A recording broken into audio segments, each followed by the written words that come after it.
Welcome back, everybody. Ready for another deep dive? Always. Well, today we're diving into something we use every single day, right? Language. Absolutely. But we're going deeper than just definitions. We got some fascinating research here. Yeah, exploring how some, like common expressions we use, how they actually reflect our culture, and even maybe a little bit about how we think. That's right. We've got 4 expressions that we're going to unpack today. And I bet you've used them all before. Brush up, leave no stone unturned, Innuendo. and wow factor. Ooh, I like that. Okay, so let's start with brush up.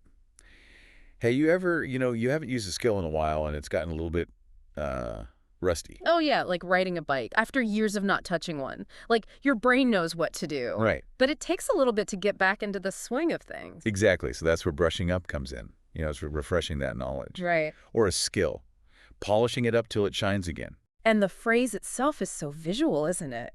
Like if you think about it, it's like you're cleaning off an old object, you're removing the dust to reveal its former brilliance. Right, like polishing those old family silver pieces Exactly. until they gleam. And, in our research, there's this great example. It says, before her trip to France, Maria decided to brush up on her French to ensure she could communicate effectively. It makes sense, right? Yeah. But brushing up, it's more than just studying, wouldn't you say? Oh, yeah. There's this element of confidence, like that feeling of, being sharp and ready to tackle something. Yeah. That maybe you felt intimidated by before. Totally. Like you're dusting off those mental cobwebs. Yes. And reclaiming that expertise. Yeah. All right, so then we have this phrase, leave no stone unturned. Now, this takes, this idea of thoroughness to a whole other level. It really does. What's interesting to me here is the intensity it implies. Uh-huh. You're not just searching for something. It's like you're on a mission. You're exploring every single option, every nook and cranny. You're not giving up. You won't until you've exhausted every single possibility. And you know what's fascinating? What? That this phrase, it originates from ancient Greece. Wow, really? Yeah. Our sources, they tell the story of a general who was told to turn every stone to find this hidden treasure. It's amazing how an expression like that, like from so long ago, it still resonates with us today. It really is. Like we have another example here.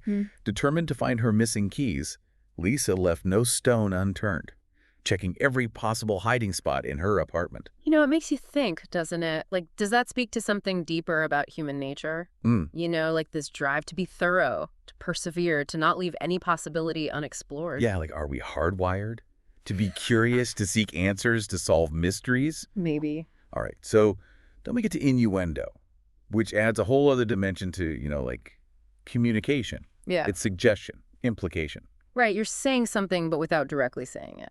Yeah, it's like this linguistic dance. Mm-hmm. You're hinting at something, you're leaving a trail of breadcrumbs for the listener to follow. And what makes innuendo so intriguing is that it relies on this shared understanding, this shared context. Yeah.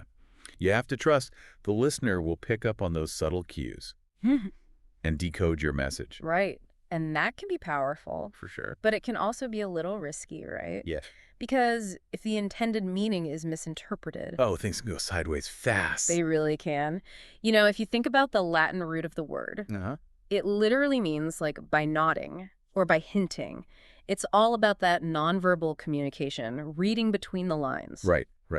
Like there's this example here from the research. It says, the manager's remark about office punctuality was seen as an innuendo aimed at the frequently late employee. Ooh.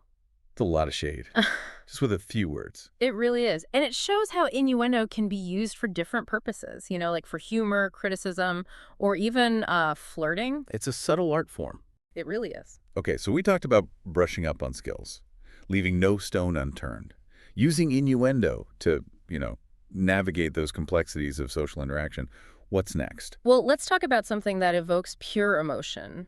The wow factor. It's encountering something truly impressive. Oh, yeah. Something that leaves you, speechless with admiration. It's like that feeling of awe and wonder. Like when you see, I don't know, like a breathtaking sunset or hear a piece of music that just moves you to tears. Exactly. And what's so interesting about this, about the wow factor, is that it's not just about being surprised. Oh. It's about a specific quality that makes something truly amazing. So it's not just, oh, that's unexpected. Right. It's more like, wow, that's incredible. How did they even do that? Yes, exactly. And if you think about the term itself, Yeah. it combines that exclamation, wow, pure emotion with factor, which means like a contributing element. So it's about pinpointing that specific element, that elevates something beyond the ordinary. Right. And we see that in our research here. This example, it says the bride's stunning gown added a real wow factor to the wedding. Yeah.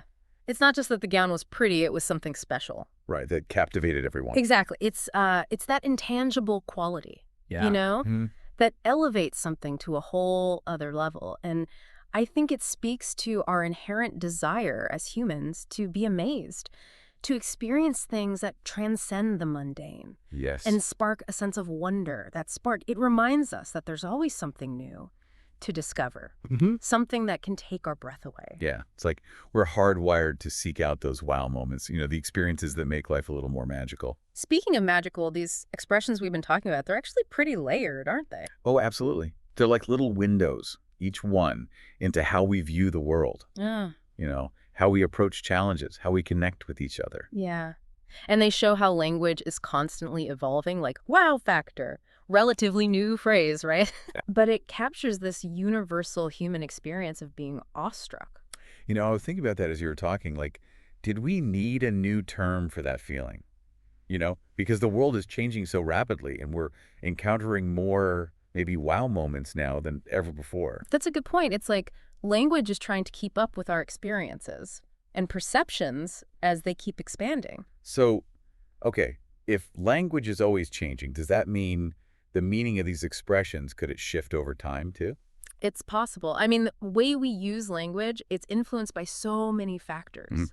Culture, technology, social trends. Like it's a living, breathing entity. Exactly. Constantly adapting to its environment. Which makes it so fascinating to study. It's not just about words or grammar. It's understanding how people communicate, how they make meaning, how they connect. It's like language is the key to unlocking the secrets of the human mind. Oh, I like that. Yeah. And speaking of unlocking secrets, let's go back to innuendo for a second. It's a reminder that, communication isn't always straightforward. Right. Sometimes it's about reading between the lines, deciphering those subtle cues. Yeah, like a linguistic game. Yeah. Of hide and seek. Mm-hmm. The meaning is hidden beneath the surface. And it requires trust between the speaker and the listener. You have to trust that they understand your intention, that they'll pick up on those subtle hints. Which makes me think about context.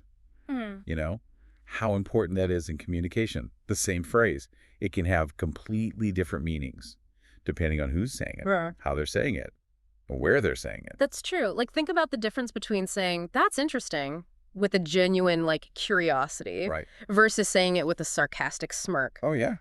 The words are the same. Totally different meaning. The totally different meaning. Which is why clear communication is so important. Like, we have to be mindful of how our words might be perceived, especially when we're using expressions that rely on those subtle cues. Right.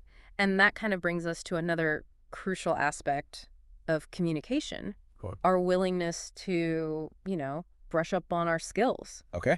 Just like any skill, you have to practice to improve, right? We need to refine those communication abilities continuously. So it's not just about learning new words. No. It's being intentional with our language. Yeah. Making sure we're conveying the message clearly and effectively. Exactly. And that might involve, stepping outside our comfort zones a little, trying new ways of expressing ourselves, and being open to feedback.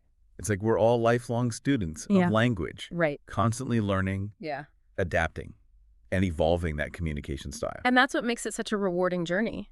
The more we understand about language, the more we understand about ourselves and the world around us. Wow, it's amazing how much depth we've uncovered just by exploring these 4 expressions, And it makes you realize how much power there is in the words we choose. It really is. It's like we're wielding these invisible tools that shape not just how we communicate, but our whole understanding of the world.